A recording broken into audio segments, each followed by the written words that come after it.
Dimanche 22 mai 2016, à Sainte-Foy-la-Grande, Olivier Chadouin nous rend visite. Olivier Chadouin est docteur en sociologie, travaille à l'école d'archi de Bordeaux et vient à Sainte-Foy dans un objectif très particulier qui va intéresser tous les foyers. J'espère que ça intéressera tous les foyers. Oui, je suis sociologue, je travaille sur les questions urbaines et architecturales et donc sur les rapports entre espace et société. Et ce qui m'intéresse à Sainte-Foy, c'est évidemment de saisir l'évolution à la fois urbaine et sociale de ce territoire, notamment ses rapports à la métropole et sa structuration entre centre et périphérie.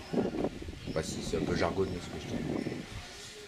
Donc, ça veut dire que l'intérêt, c'est ce qu'est devenu Sainte-Foy ou ce que va devenir Sainte-Foy. Sa population, son architecture, la circulation, le travail. Qu'est-ce qui vous intéresse dans tout ça? C'est pas ce que va devenir, ou c'est plutôt ce que devient ou ce qu'est en train de devenir.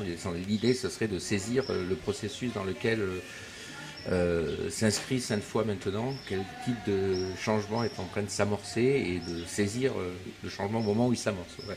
De comprendre le processus qui affecte la ville, ses habitants, son devenir, et à la fois aussi sur le plan économique. C'est-à-dire que c'est de saisir aussi quel type d'économies sont possibles pour ce genre de territoire vis-à-vis, encore une fois, des développements métropolitains et de la périurbanisation.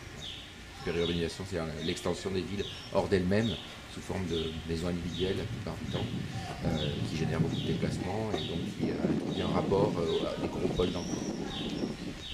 Donc une étude qui va nous permettre de comprendre ce qu'est devenu, avec effectivement l'évolution de ces dernières années, Sainte-Foy-la-Grande, et quels sont les éléments sur lesquels on peut s'appuyer, sur lesquels on peut bâtir peut-être ensuite un futur, un devenir. C'est quels sont les leviers sur lesquels on peut agir, économique, en population, ou en urbanisme, en artisanat, l'ensemble de l'activité, le tourisme également. Est-ce que toutes ces composantes, une question quand même, qui est intéressé par ces données, c'est-à-dire qui vous a demandé de le faire? Alors, personne ne nous a demandé, a priori, nous a posé la question, allez à Sainte-Foy, regardez ce qui se passe, etc.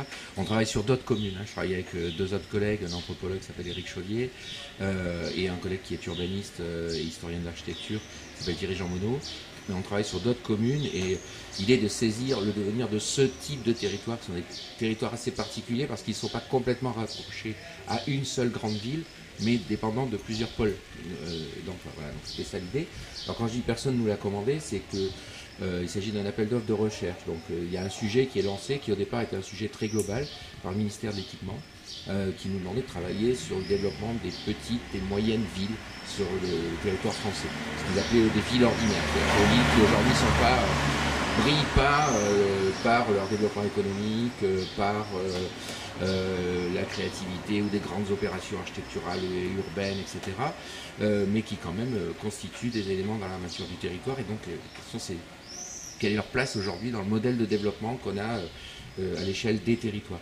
Donc nous on a répondu en disant qu'on allait s'interroger sur ce type de territoire comme Sainte-Foy, en interrogeant notamment le type d'économie qui se développe et les types de population qui se développent, notamment en voulant questionner une hypothèse qui est aujourd'hui très développée en France, qui est portée par un géographe assez médiatique qui s'appelle Christophe Guilluy, qui, grosso modo, je vais le faire très vite, je vais faire de la sociologie à la hache, raconte que, au fond, les métropoles portent un modèle de développement qui est basé sur l'innovation, la création, le numérique, les nouvelles technologies, donc attire plutôt des gens très diplômés sur une économie portée par l'économie de la connaissance, on va dire, pour aller vite encore une fois, tandis que les autres postes de l'économie, employés, ouvriers, TPE, etc., seraient relégués dans une France périphérique qui est moins connectée à la mondialisation et gagne moins finalement.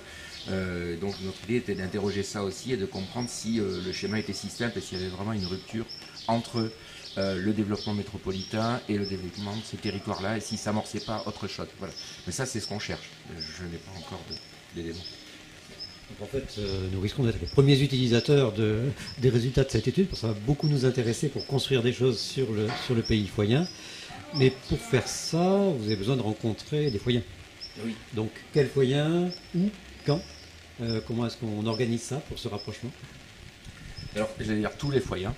Alors, On a choisi de procéder nous, sur un mode à la fois d'un côté très quantitatif, objectif, avec beaucoup de données, à la fois économiques, sociodémographiques, etc. Et de notre côté, un mode très ethnographique, où on entre sur le terrain avec des contacts de proche en proche. Voilà. Alors pour ça, l'association Cœur de Bastide a été vraiment un bon relais. Merci pour l'accueil, encore une fois, il m'a permis de rencontrer plein de gens. Et d'une personne, on en rencontre une autre, etc. Voilà. Ça, c'est le premier mode d'entrée sur le terrain. Il y en a un autre qui passe par l'observation, voilà, qui est aussi relativement importante. C'est de venir beaucoup sur le terrain aussi. De regarder comment s'y déploient les activités, où est-ce qu'elles se situent, et qui suppose aussi un usage particulier d'un autre matériau qui est le matériau visuel. Donc je prends pas mal de photos sur par exemple toute une rue, photos de tous les commerces, où est-ce que c'est fermé, où est-ce que c'est ouvert, aussi des analyses de cartes qui nous sont utiles aussi pour comprendre comment se développe un territoire, est-ce qu'il y a des pôles d'attraction, est-ce qu'il y en a d'autres qui sont de l'éclat, etc. Voilà, c'est les trois grands médias par lesquels on entre sur ce terrain. Donc maintenant que les Fouilliens vont vous voir, ils vont pouvoir vous interpeller dans la rue en disant voilà, je voudrais vous dire quelque chose sur Sainte-Foy. S'ils souhaitent évidemment vous contacter, ils peuvent également contacter Cœur de Bastide, on peut mettre en relation. Et quelle sera la date de rendu, de résultat, et est-ce qu'on pourra organiser peut-être une réunion ensemble pour présenter, vous puissiez présenter les résultats avec vos collègues? Bien sûr. Oui, bien sûr, ça fait partie du travail du sociologue, le retour aux enquêtés, et ce sera avec plaisir que je reviendrai à Cœur de Bastide, ou alors plutôt en fin d'année 2016, lorsqu'on aura compilé toutes nos ethnographies, toutes nos monographies, et qu'on aura un résultat communicable et intéressant, et je viendrai avec plaisir en discuter. Voilà.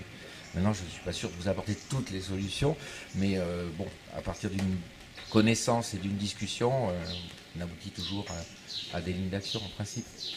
Et à ce moment-là, ce sera à nous qui vous poserons des questions. Alors. Merci. Au revoir. Merci.